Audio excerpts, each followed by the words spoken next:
이 잠언 3장 말씀은 너무나 이렇게 유명한 말씀입니다. 지난주에는 우리 1절하고 2절 말씀을 나눴습니다. 우리 3절부터 오늘 말씀을 상고하겠는데요. 이 3절부터도 얼마나 이렇게 소중한 말씀인지 모릅니다.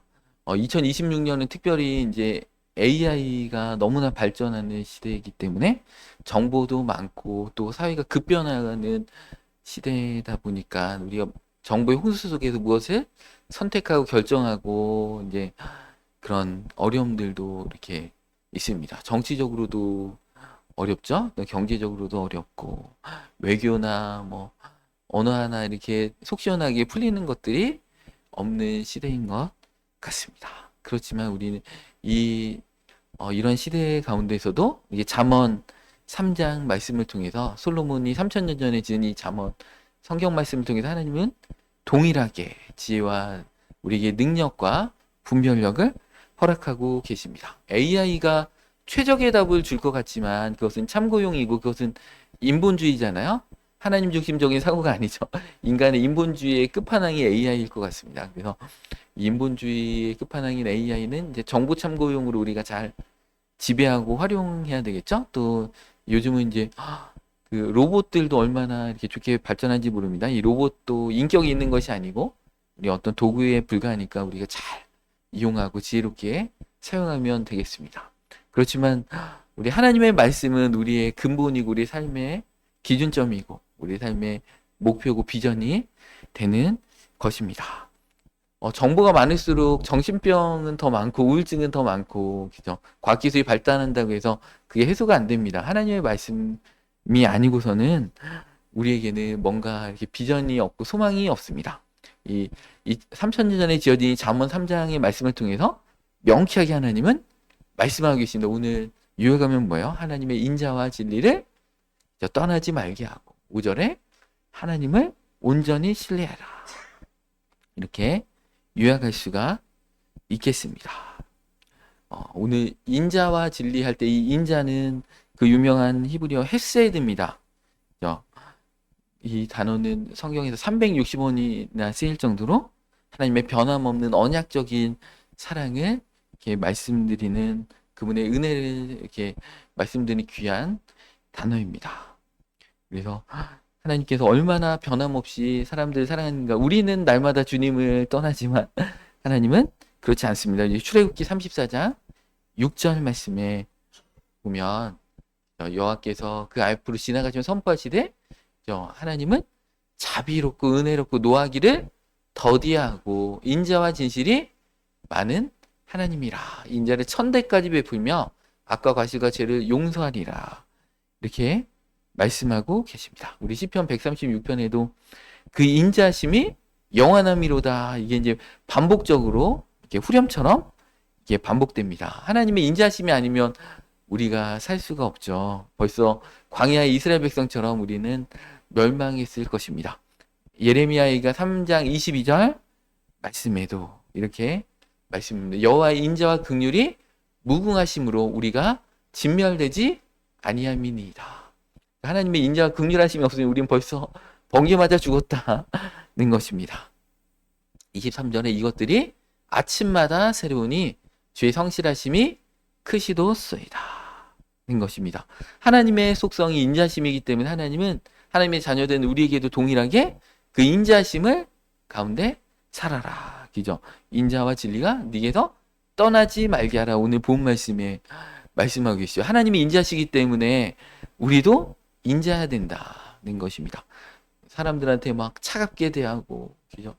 은혜도 베풀지 못하고 용서하지 못하고 그냥 칼같이 맺고 끊는 게 너무나 분명해가지고 어떠한 긍휼함도 없고 그냥 원리 원칙대로 하면 안 된다.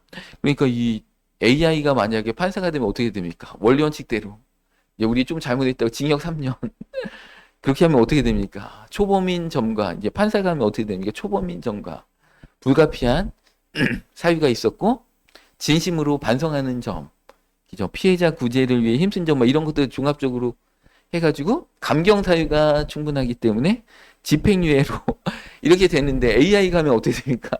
원리 원칙대로 다 그렇게 됩니다. AI가 이제 앞으로는 막 경찰도 나오고 뭐 이러겠죠. 그러면 지금 한국 경찰한테 우리가 어필할 수가 있잖아요. 막 같이 싸울 수도 있고. 근데 어떻게 됩니까? AI 경찰한테 싸우다 어떻게 됩니까? 뼈 부러집니다. 이제 무선 시대가 옵니다. 인자심이라는 이 하나님의 속성이 우리 하나님의 형상대로 지음받은 우리에게도 하나님은 우리에게 인자하게 대해라. 이렇게 말씀하고 계십니다. 그래서 인자와 진리가 네게서 떠나지 말게 해라. 우리 미가서 6장 8절에도 사람아 주께서 선한 것이 무엇인지 네게 보이셨다. 하나님은 우리에게 보여주셨다. 그게 뭐예요? 여호와께서 내게 구하시는 것은 오직 정의를 행하며 인자를 사랑하며 인자하게 대하는 거죠. 그 인자하게 대하는 것을 삶의 목표로 여겨라. 인자를 사랑하며 겸손하게 네 하나님과 함께 행하는 것이라. 그 앞절에 이렇게 본문에 띄우진 않았지만 내가 하나님을 위해서 내 몸을 불살하게 내어줄까? 아니면 천천의 수양을 하나님께 드릴까? 그게 아니고 하나님 진짜 너에게 원하는 것은 정의를 행하고 인자를 사랑하고 겸손히 네 하나님과 함께 행하는 것. 이것을 하나님이 진짜 원하는 것이다. 그것이 선한 것이다. 이렇게 말씀하고 계십니다. 그래서 오늘 거기에도 오직 미가서 말씀에도 정의를 행하고 인자를 사랑하고 이 두 가지가 균형 있게 하나님은 다루고 계십니다. 오늘 본 말씀에도 기죠. 인자와 진리를 네게서 떠나지 말게 하고 이렇게 진리로 번역되어 있는 이 히브리어는 에메트입니다. 이 에메트는 우리 그 유명한 성경 아멘, 아멘하고 같은 단어에서 파생된 단어입니다. 아만이라는 히브리어에서 파생된 단어입니다. 아만이 확고하게 하다, 진실하다 이런 뜻입니다. 그래서 이 아멘, 우리 삶의 그 진리가 네게서 떠나지 말게 해라. 믿음직스럽고 신뢰성을 줘야 되겠죠. 말만 하면 거짓말하고 약속도 지키지 않고 진실되지 않으면 안 된다. 하나님의 성품은 인자심과 진리가 같이 균형 있게 있으시기 때문에 우리도 하나님의 인자심과 진리를 우리 삶에 떠나지 말게 해라. 그죠? 우리 삶에 꼭 붙들고 있어라. 이렇게 말씀하고 계십니다. 신명기 32장 4절 말씀에도 그는 반석이시니 그가 하신 일이 완전하고 그의 모든 일이 정의롭고 진실하고 거짓이 없으신 하나님이시니 공의로우시고 바르시도다. 그러니까 하나님 레위기에 뭐라고 했어요? 내가 거룩하니 너희도 거룩하라. 하나님 우리에게 이 진리 가운데 살 것을 말씀하고 계십니다. 예수님도 기죠.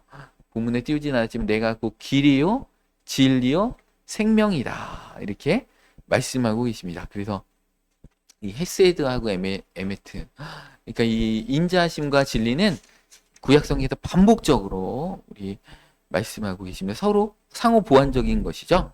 이 에메트 진리는 도덕적이고 윤리적인 측면을 강조한다면 이 헤세드는 주님의 은혜와 긍휼하심, 감정적인 측면을 다루고 있습니다. 이것이 이제 같이 있어야 한다는 것입니다. 그래서 이 균형 감각이 중요하기 때문에 시편 85편 10절에는 이렇게 말씀하고 계십니다. 인애와 진리가 같이 만나고 의와 화평이 서로 입맞추었으며, 그러니까 이것이 같이 있어야 된다. 그죠? 한 가지만 있으면 이렇게 불완전하다. 사랑이 너무 많아요. 그래가지고 절제를 못해. 그럼 뭡니까? 오늘날로 얘기하면 스토커죠. 내가 저 여인을 향한 사랑이 너무나 넘쳐.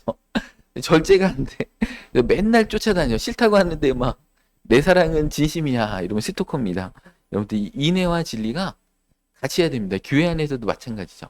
교회 안에서 너무 인애만 강조되면 질서도 없고 하나님 말씀대로 순종하는 것도 없고, 근데 너무 진리만 강조되면 칼같이 막 교회에서 징계하고 맨날 회의 여러 가지 징계하고 그러면 안 됩니다. 이게 인애와 진리가 이렇게 같이, 하나님은 기죠. 같이 가야 된다는 것입니다. 그래서 너무 무원칙적으로 가도 안 되고 너무 감상주의에 빠져도 안 되고 인자와 진리가 같이 있을 때 균형 잡힌 어떤 신앙생활을 할 수가 있습니다. 요한복음 1장 14절 말씀에도 예수 그리스도께서는 말씀이 육신이 되어 우리 가운데 거하심에 우리가 그의 영광을 보니까 아버지의 독생자의 영광인데 은혜와 진리가 충만하더라. 그러니까 은혜만 있는 것도 아니고 진리만 있는 것도 아니고 은혜와 진리가 충만하더라. 그렇게 되어 있습니다. 그래서 제가 이 균형 감각이 중요하기 때문에 저희 딸내미 첫째 이름을 은진이라고 이름을 지은 것입니다. 은혜와 진리. 그다음에 둘째는 은정. 정자는 바를 정자입니다. 그래서 은혜 안에서 바르게 해야 된다. 그래서 이 두 가지가 이렇게 균형 감각이 이게 참 있어야 된다는 것입니다.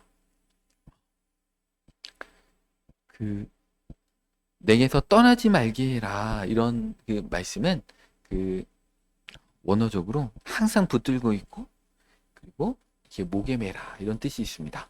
그래서 그 신명기 6장 8절 말씀에도 쉐마의 말씀에도 그 하나님의 말씀을 율법의 말씀을 손목에 매어 기호를 삼고 미간에 붙여 표를 삼으라 이렇게 말씀하고 계십니다. 그러니까 그 이런 것들을 떠나지 말게 해라. 우리 잠언 1장 9절에는 부모님의 교훈은 어떻게 하라고요? 이 부모님의 교훈은 네 머리에 아름다운 관이고 네 목에 금사슬이니라. 그러니까 부모님이 어떤 인생의 선배들이 삶의 교사, 선생님들, 이렇게 스승들이 말씀하시는 것은 그것들 지키고 그것들을 따를 때 이 머리에 아름다운 관이 되고 목에 금사슬이 된다는 것입니다.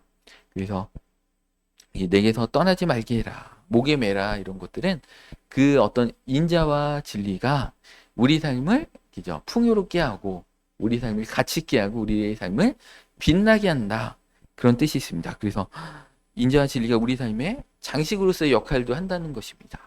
그래서 이 아름다운 목걸이를 자랑스럽게 착용하듯이 우리가 인자와 진리를 우리에게서 떠나지 말게 하고 자랑스럽게 목에 매라 이렇게 우리와 항상 함께 있어라. 우리 여인분들이 막 목걸이 하나 탁 차시고 이렇게 귀걸이 하나 하면 어떻게 됩니까? 이 포인트가 되면서 어떤 옷을 입을 때 참 이쁘시잖아요.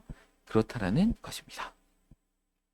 그리고 네 목에 매며 우리 본 말씀 다시 한번 보겠습니다.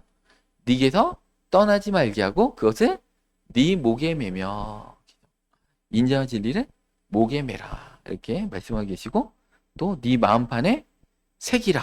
그러니까 인자와 진리는 우리 목에다 매는 것에서 한 단계 더 나가서 마음판에다 조각을 해가지고 완전히 새겨버려라. 그러니까 인자와 진리는 떠나면 안 된다.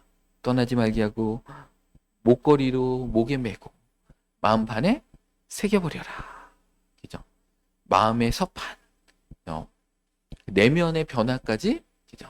어떤 겉으로 지키는 것을 떠나서 마음의 중심까지 다 변화시켜버려라. 이렇게 말씀하고 계십니다. 예레미야 31장 33절 말씀에는 하나님과 우리 간의 이 새 언약, 율법 모세오경을 뛰어넘는 새 언약에 대해서 그러나 그날 후에 내가 이스라엘 집과 맺을 언약은 이러하니 내가 나의 법을 그들의 속에 두며 그들의 마음에 기록하여 나는 그들의 하나님이 되고 그들은 내 백성이 될 것이라. 여호와의 말씀이니라.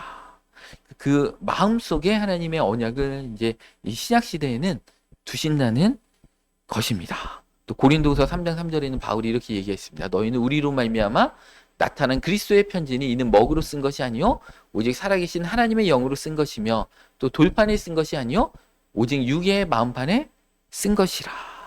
우리의 마음판에 이미 율법을 다 쓰셨다는 것입니다.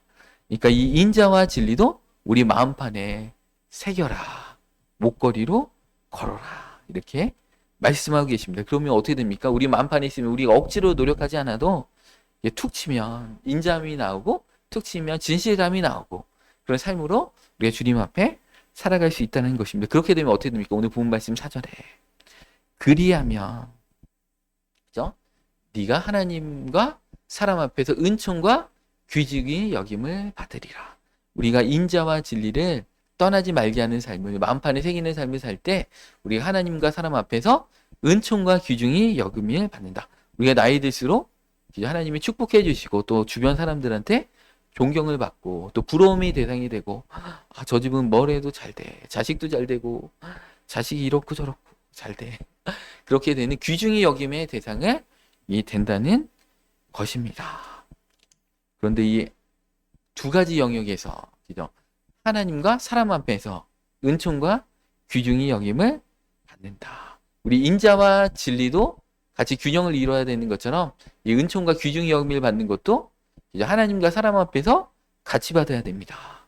그래서 어떤 사람들은 둘 중에 하나만을 추구하죠. 그래가지고 나는 하나님만 인정받으면 돼. 그래서 주변 사람들을 막대하고, 또 어떤 분들은 하나님의 평판보다 주변 사람들의 인정이 더 중요하죠. 그래서 사람의 인정만을 추구하고 하나님 어떻게 여기시던 말던 나는 사람들의 평판이 더 중요하다. 이 두 가지 다 극단인 것이죠. 그러니까 여러분들이 극좌도 안 되고 극우도 안 되고, 우리 정치도 이게 중도가 참 좋은 것 같습니다. 요즘 너무 대립이 심하잖아요. 그래서 그 인정받기를 그 사람한테만 받으려는 것도 극단인 것이고, 하나님 앞에서만 받으려는 것도 극단입니다. 그래서 두 가지를 다 이렇게 균형 감각 있게 추구해야 한다는 것입니다. 누가복음 2장 52절 말씀에도 예수님께서는 뭐라고 했어요? 지혜와 키가 자라며 하나님과 사람에게 더욱 사랑스러워 가시더라. 이렇게 말씀하고 계십니다. 이렇게 하나님과 사람에게 다 인정을 받고 은혜를 받고 귀중히 여김을 받아야 된다는 것입니다. 사도행전 2장 47절 말씀에도 초대교회들은 하나님을 찬미하며 또 온 백성에게 친송을 받으니 주께서 구원을 받는 사람을 날마다 더하게 하시니라. 그러니까 하나님을 찬미하면서 또 백성들한테 또 칭송도 같이 받는 거죠. 이 두 가지가 균형 감각 있게 같이 가야 된다는 것입니다. 인자와 진리 가운데 사는 사람은 하나님도 기뻐하시고 사람들도 좋아한다. 왜냐하면 인자와 진리는 하나님의 성품이기 때문에 그렇습니다. 그런 사람을 사람들이 좋아하잖아요. 인자도 있고 진실되는 것도 있고 하나님의 성품을 가진 자들과 얘기하고 싶고 친해지고 싶고 그런 것입니다. 막 입만 열면 거짓말하고 약속도 안 어기고 그런 사람 끊어버려야 되겠다. 아무리 친해도 얘가 변했네. 아, 이분이 바뀌었네. 예전에 안 그랬는데 멀리 해야 되겠다. 그냥 형식적으로만 만나야 되겠다. 우리가 이렇게 생각할 거 아닙니까? 그래서 이 세상의 방식과 대조되는 거죠. 세상의 방식은 뭐예요? 힘과 재력과 외모와 지위로서 인정받으려고 합니다. 그렇지만 하나님은 인자와 진리를 가지고 인정을 받아라. 이렇게 말씀하고 계십니다. 그래서 우리가 다른 사람들하고 화목하게 지내고 인자를 베풀 것을 로마서 12장 17절에도 말씀하고 계십니다. 아무에게도 악을 악으로 갚지 말고 모든 사람 앞에서 선한 일을 도모하라. 할 수 있거든 너희로서는 모든 사람과 더불어 화목하라. 할 수 있는 대로. 근데 할 수 있는 대로 하는데도 안 되면 어쩔 수 없습니다. 너무 꿍해가지고 이런 분은 어쩔 수 없지만 어찌됐든 우리는 최선을 다해서 할 수 있거든 모든 사람과 가급적 원수를 맺지 말고 화목하고 아무에게도 악을 악으로 갚지 말고 모든 사람 앞에 선한 일을 도모하라. 받은 대로 돌려줄 거야. 받은 대로 10배로 돌려줘야지 이런 게 아니고 악으로 갚지 말고 우리한테 또 이렇게 모질게 대한 분이 있다고 하더라도 너그러운 마음으로 대해주고 모든 사람 앞에서 선한 일을 도모하라. 그게 인자를 우리에게서 떠나지 말게 하고 우리 만판에 새기는 삶이라는 것입니다. 그리고 우리 5절 말씀에는 정말 유명한 말씀이죠. 너는 마음을 다하여 여호와를 신뢰하고 이렇게 말씀하고 계십니다. 내 마음을 다해라 이렇게 했죠. 마음을 다해서 여호와를 신뢰해라. 이 마음을 다한다는 뜻은 히브리어 원어적으로 전부, 온전하게, 마음 전체, 마음 이렇게 일부분만 하나님을 의지하는 게 아니고 마음 전체를 다해서 하나님을 신뢰해라. 무조건적인 신뢰로 들어가라. 이렇게 말씀하고 계십니다. 우리 신명기 6장 5절 쉐마의 말씀에도 그렇게 얘기하고 있잖아요. 마음을 다해서 하나님을 사랑해라. 그래서 마태복음 22장 37절에도 예수님께서 이 쉐마의 말씀을 인용하시면서 예수께서 이르시되 네 마음을 다하고 목숨을 다하고 뜻을 다하여 주 너의 하나님을 사랑을 하셨으니. 그러니까 하나님을 사랑할 때도 우리의 마음 전부를 다해서 하는 거지. 그냥 조금만 사랑하고 양다리로 세상도 사랑하고 하나님도 사랑하고 이렇게 할 수 없는 것처럼 우리가 하나님을 의지하는 것도 그죠?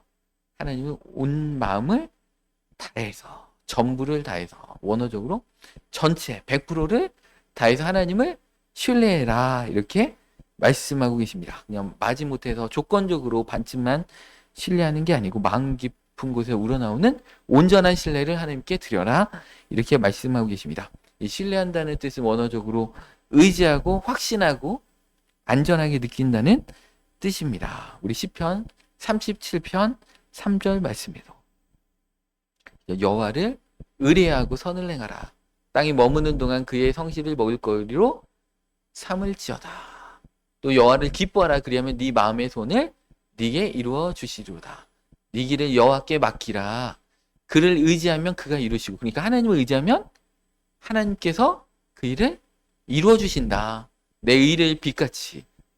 그죠? 이루어 주시면서 또 어떻게 됩니까? 네 의를 빛같이 나타내시며 내 공의를 정오의 빛같이 하시리로다. 오늘 잠언 말씀에 이 그리하면 이렇게 해주시겠다고 똑같죠. 하나님을 의지하면 어떻게 됩니까? 그죠? 그가 이루어 주시고, 그죠? 의를 막 빛같이 정오 햇빛같이 이렇게 해주신다. 그러니까 하나님을 의지하기만 하면 참 이런 복이 있구나. 얼마나 쉽습니까? 그죠? 기도는 그래서 하나님을 의지하는 것입니다. 내가 기도하면 어떻게 됩니까? 다 잊어버리는 것이죠. 내가 기도하는 순간 하나님께서 그 일을 반드시 이루실 것이라고 하나님께 의지하는 것입니다. 그래서 내 염려와 근심을 다 주님께 올려드리고 나는 이제부터 걱정 끝. 주님께서 이제 하실 거야. 이제 나의 일이 아닙니다. 내가 기도하는 순간부터 하나님의 일로 바뀌어버리는 것이죠. 그러니까 하나님이 이루어 주신다. 어떤 다양한 환경과 만남과 그런 것들을 하나님이 이루어 주신다. 내가 생각하지 못한 아이디어가 갑자기 떠오른다거나 내가 생각하지 못한 어떤 만남들을 통해서 하나님 반드시 그 일을 이루신다. 왜냐하면 하나님을 의지하기 때문에, 하나님을 의지하면 그가 이루시기 때문에 우리는 하나님을 마음을 다해서 100% 의지해라. 기도한 다음에 다시 그 근심 걱정을 다시 보자기에 싸가지고 다시 집으로 100% 다 가져가지 말고 하나님께 기도하는 순간에 끝난 거예요. 이미 내 손을 떠난 겁니다. 하나님이 하시는 겁니다.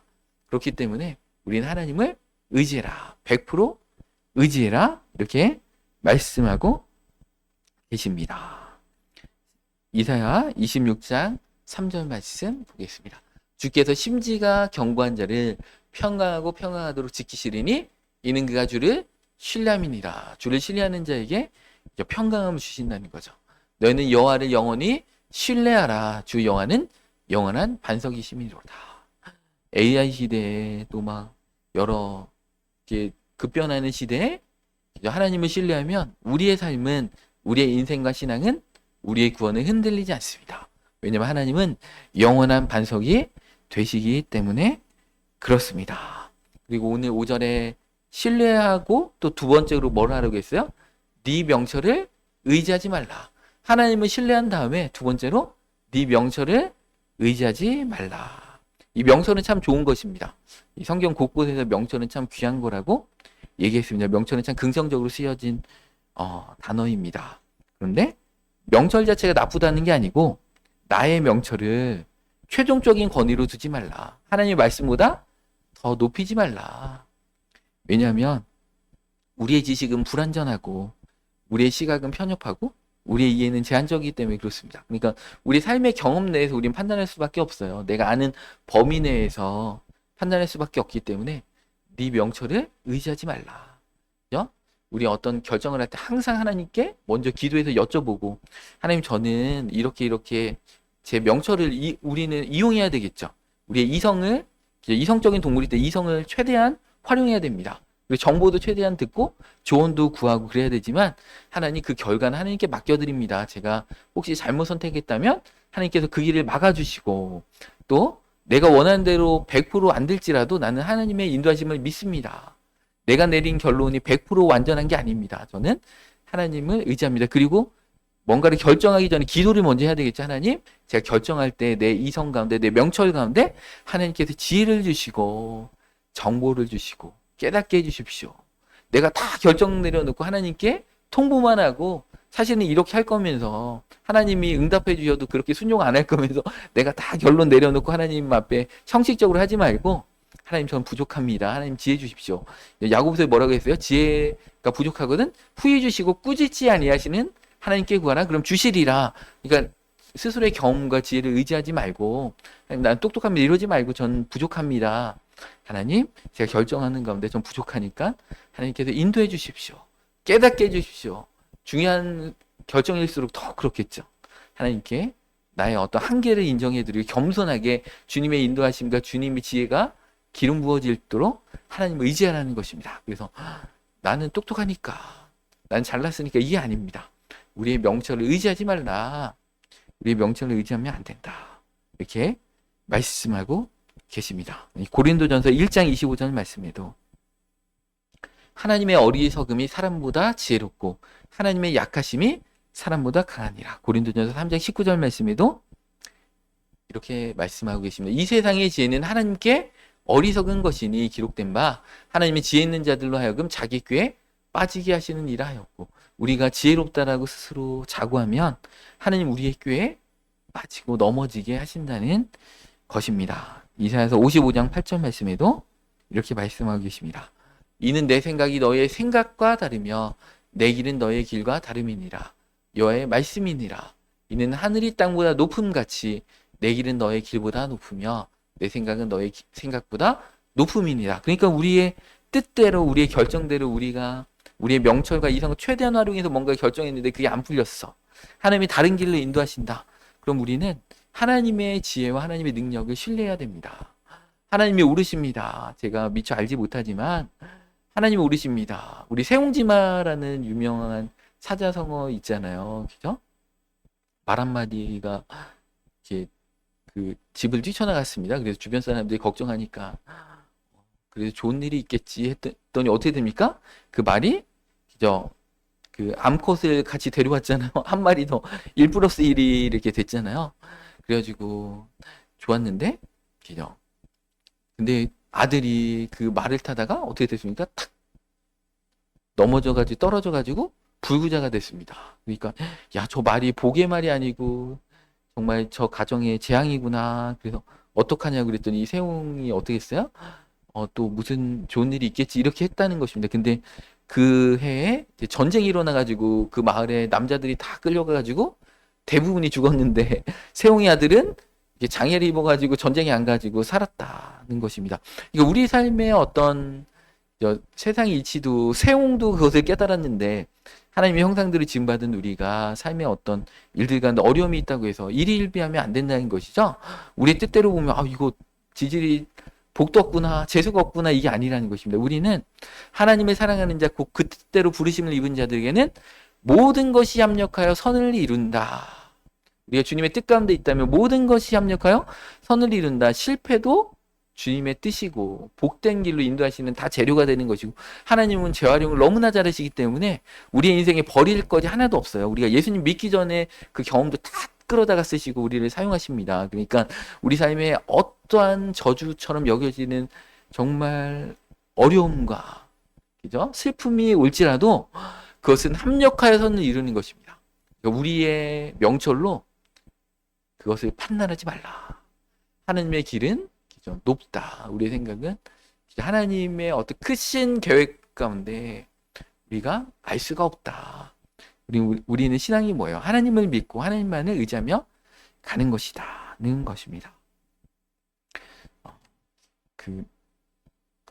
우리 사사기 21장 25장의 말씀 보겠습니다.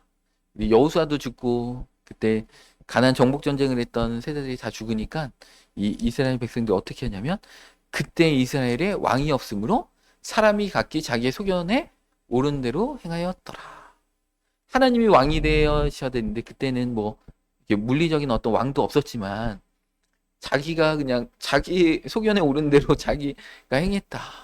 하나님이 왕이 아니고 자기가 왕이 돼서 사는 시대가 됐다. 요즘이 그렇잖아요. 요즘은 뭐 어른들 말씀도 안 듣고 막 젊은 세대들이 막, 예전에는 동네에서 어른들이 얼마나 무섭습니까? 어른들이 얘기하면 그 말씀 다 순종하고 그랬는데 요즘 뭐 어른이 얘기하고 말고 그냥, 요즘 그런 영상들 많더라고요. 지하철하고 버스에서 막 새파랗게 젊은 것들이 막 어르신들한테 대들고 이런 영상들 많잖아요. 야, 정말 하나님 앞에 그건 진짜 천벌을 받습니다. 그것은 성경의 원리대로 해도 너무나 위배되는 거기 때문에 천벌을 받습니다. 자기의 소견대로, 요즘 시대가 그렇잖아요. 왕이 없으니까 자기가 왕이야. 내가 곧 법이야. 내 주먹을 믿어. 자기 마음대로 행하는 시대라는 것입니다. 자기의 명철과 자기가 옳다라고 하는 것들. 우리 사춘기가 뭐예요? 우리 사춘기에 있는 아이들이 갑자기 막 키가 크고 막 그러니까 부모의 말을 안 듣죠. 내가 오라. 말을 해도 믿지 않죠. 그러다가 이게 몇 달 고생해보고, 엄마 아빠의 말씀이 옳았구나. 그것을 뒤늦게 깨닫는다는 것입니다. 그래서 자기의 명철을 의지하지 말라. 우리 사춘기 아이들이 뭔가 그렇게 결정하고 이렇게 행동할 때 부모 입장에서 얼마나 가소롭습니까? 야, 진짜 가소롭다. 저것도 모르고 저거 고생할 텐데. 그렇게 생각하는 그 하나님의 입장에서 그런 거죠. 자기의 명철을 의지하면서 이렇게 하면 부럽다. 이렇게 여기신다는 것입니다. 오늘 본문에 띄우지 않았지만 잠언의 곳곳에 그런 말씀이 있습니다. 어떤 길은 사람의 보기에 바르나 필경은 사망의 길이니라. 자기가 모를 때 그게 옳은 길이고 좋은 길인데 그건 사망의 길로 우리가 잘못 갈 수도 있다라는 것입니다. 예레미야 17장 5절 말씀에 이렇게 말씀하고 계십니다. 여호와께서 이와 같이 말씀하시니라 무릇 사람을 믿으며 육신으로 그의 힘을 삼고 마음이 여호와께서 떠난 그 사람은 저주를 받을 것이라. 그는 사막의 떨기나무 같아서 좋은 일이 오는 것을 보지 못하고 광야 건조한 것 건건한 땅 사람이 살지 않는 땅에 살리라. 그러니까 하는 일마다 안 된다 이것입니다. 그러나 물은 여호와를 의지하며 여호와를 의뢰하는 그 사람은 복을 받을 것이라. 그는 물가에 심어진 나무가 그 뿌리를 강변에 뻗치고 더위가 올지라도 두려워하지 아니하며 그 잎이 청청하며 가무는 해에도 걱정이 없고 결실이 그치지 아니함 같으니라. 그러니까 세상을 의지하고 혈육을 의지하고 백을 의지하는 백그라운드 의지하는 사람은 하나님의 앞에 저주를 받는다. 그는 사막의 떨기나무 같이 하는 일마다 다 안 된다. 근데 하나님을 의지하고 여호와를 의뢰하는 그 사람은 복을 받고 물가에 심어진 나무가 그 뿌리를 강변에 뻗치는 것 같이 하는 일마다 가뭄이 일어도 망하지 않고 하나님의 축복 가운데 들어간다. 그 하나님을 의지하는 삶으로 우리가 들어가야 된다. 명철을 의지하지 말고 하나님만 신뢰해라.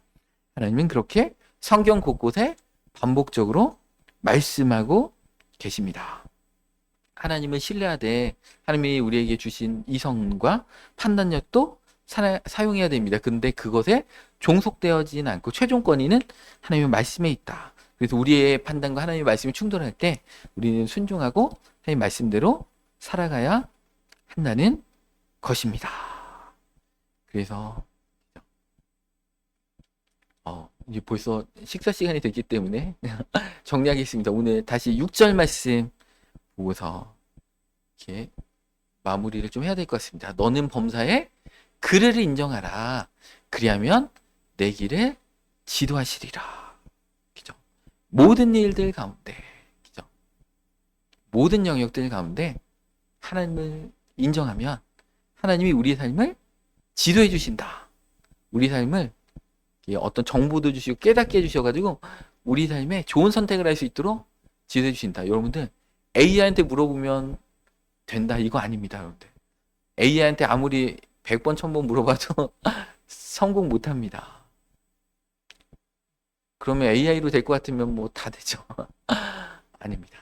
AI가 되는 게 아니고 우리 삶에 어떤 권위자가 상담자가 그죠? 금쪽이에 대해서 우리 오은영 박사한테 물어보면 다 되는 게 아니고 물론 너무 지혜롭죠. 이렇게 어떤 것들에 대해서 참고하고 많은 도움을 받을 수 있지만 그거에 대해서 우리가 하나님을 인정하지 않으면 하나님께서 우리의 삶을 지도해 주시지 않습니다. 너는 범사의 모든 일 가운데 하나님을 인정하라. 그리하면 하나님이 우리의 길을 깨닫게 우리가 설령 잘못 결정할 수도 있어요. 우린 부족하지만 어떻게 100%다 옳은 결정합니까? 그렇지만 하나님이 그 길을 지도해가지고 빨리 돌이킬 수 있도록 깨닫게 해주신다는 것입니다.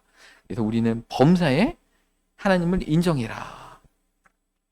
이 카톨릭은 그 이원론입니다. 그래가지고 성당은 너무나 거룩한 곳이고, 그죠? 이 세상은 세속적인 곳입니다. 그래가지고 밖에서는 아무렇게 막 다 해도 술 담배하고 막 살아도 성당에 이렇게 주일날 와가지고 그죠? 성수를 뭐 이렇게 경험하고 그죠? 성직자를 만나고 그 성당에 있으면 그 죄가 다 용서받는다 그런 건데 우리 개신교 기독교는 안 그렇습니다. 우리는 세상의 빛과 소금으로 살아라. 이렇게 모든 영역에 그를 인정하라. 이 성당은 신앙만 하나님을 인정하고 세상에는 네 맘대로 살아도 된다. 왜냐하면 이 세상은 하나님의 영역이 아니기 때문에 그렇게 자유를 줍니다. 성경 말씀 범사의 그를 인정하라. 고린도전서 10장 31절에 이렇게 말씀하고 계십니다. 그런즉 너희는 먹든지 마시든지 무엇을 하든지 다 하나님의 영광을 위하여라. 모든 영역 가운데 음식 먹는 거 하나까지 하나님의 영광을 위해서 무엇을 하든지. 골로새서 3장 17절 말씀 보겠습니다. 또 무엇을 하든지 말에나 일에나 다 주 예수 그리스도의 이름으로 하고 그를 힘입어 하나님 아버지께 감사하라. 그죠? 모든 일들 가운데 주님의 영광을 위해서 또 하나님께 감사하면서 하고 23절에 무슨 일을 하든지 마음을 다하여 죽게 하듯 하고 사람에게 하듯 하지 말라. 그 당시에 노비들한테 하신 말씀이잖아요. 눈 가리고 아웅하지 말고 네 재산 아니라고 주인 재산이라고 대충 하지 말고 무슨 일을 하든지 마음을 다하여 죽게 하듯 하고 사람에게 하듯 하지 말라. 이렇게 말씀하고 계십니다. 모든 영역들에 하나님이 인정하면 하나님이 지도해 주신다. 우리 시편 25편 12절 말씀에도 여호와를 경외하는 자 누구냐? 그가 택할 길을 그에게 가르쳐 주신다. 와, 하나님을 의지하면 막 다 가르쳐 주신다. 하나님 인도해 주신다. 이사야서 30장 21절 말씀은 진짜 제가 혼자 알고 싶은 말씀인데 여러분들 특별히 이렇게 늦은 시간까지 설교 말씀 듣고 있기 때문에 같이 공유하겠습니다. 이사야 30장 21절. 너희가 오른쪽으로 치우치든지 왼쪽으로 치우치든지 네 뒤에서 말소리가 네 귀에 들려 이르기를 이것이 바른 길이니 너희는 이리로 가라 할 것이며. 그러니까 하나님이요 우리 삶이 이렇게 구체적으로 가르쳐 주신다. 하나님을 범사에 인정하는 자에게는 오른쪽으로 가라, 왼쪽으로 가라, 잘못된 길로 가면 일로 돌이켜야 돼. 이것까지 하나님은 사실은 다 가르쳐 주신다. 우리가 결코 길을 잃지 않을 수 있도록 하나님의 사랑으로 우리를 이끌어 주신다. 요한복음 16장 13절 말씀에도 예수님 이렇게 말씀하시죠.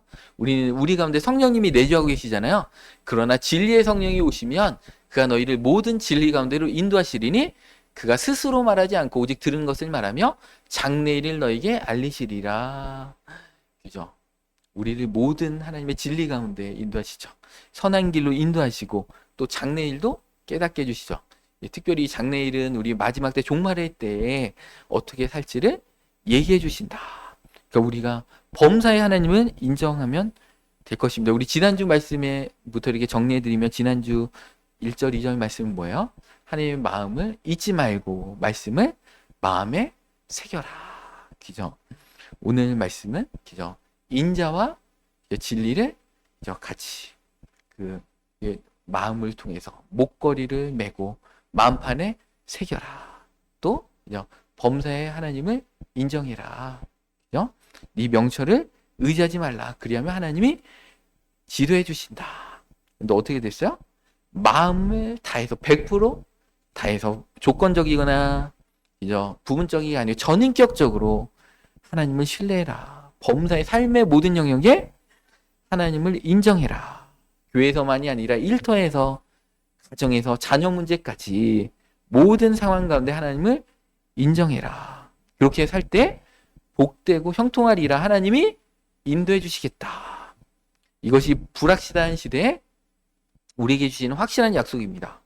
변화하는 이 AI 시대에 막 급변하는 이 막 전쟁과 그죠? 이렇게 외교의 어떤 위기 가운데 급변한 시기 흔들리지 않는 그죠? 우리 나라를 위해서 하나님 앞에 기도해야 되겠죠. 하나님을 의지합니다. 하나님께서 우리 나라를 살펴주십시오. 이렇게 기도하면 하나님이 우리 나라를 지켜주신다. 이것이 혼란한 상황 가운데 어려운 순간에도 평안을 유지할 수 있는 유일한 길입니다. AI가 아무리 똑똑해도 하나님의 지혜를 대신할 수가 없습니다. 이 분열된 세대 가운데 또 여러 정보의 홍수 시대 가운데 우리는 하나님의 말씀에 집중하고 하나님을 신뢰하고 범사의 하나님을 인정해서 하나님께서 우리의 길을 인도하시는 그 놀라운 축복 가운데 다 들어가시기를 축원합니다. 또 우리가 살아갈 때 우리가 주님을 온전히 신뢰하고 우리 명철을 의지하지 말고 범사의 하나님을 인정할 때 하나님께서 우리의 길을 지도하시고 우리의 삶을 물가에 심기운 나무처럼 모든 삶의 영역들 가운데 지도하시고 형통케 하시고 복을 주신다고 하셨사오니 이 놀라운 축복 가운데 모든 성도님들이 다 들어갈 수 있도록 이 시간에 함께하여 주시옵소서. 이 시간 하나님 앞에 거저오지 않고 값진 예물을 올려드리오니 이 헌금을 귀하게 연락하여 주시고 이 헌금이 닿는 곳마다 하나님 나라가 힘있게 확장되어지고 하나님의 사역 가운데 요긴하게 쓰여질 수 있도록 역사하여 주시옵소서. 하나님께 귀한 예물을 드렸사오니 우리 삶을 책임져 주시고 우리 자녀를 책임져 주시고 우리 가정과 우리 사업체의 모든 일들 가운데 하나님의 축복과 은혜가 충만할 수 있도록 역사하여 주시옵소서. 감사를 드리며 귀하신 예수 그리스도의 이름으로 기도 올려옵나이다. 아멘. 이제는 우리 주 예수 그리스도의 은혜와 전능하신 아버지 하나님의 사랑하심과 성령님의 감화감독 충만케 하심이 이 시간에 예배 가운데 나오신 모든 성도님들의 삶과 가정과 계획들 가운데 그 공간과 영역들 가운데 이제부터 영원토록 함께 하시기를 간절히 축원하옵나이다.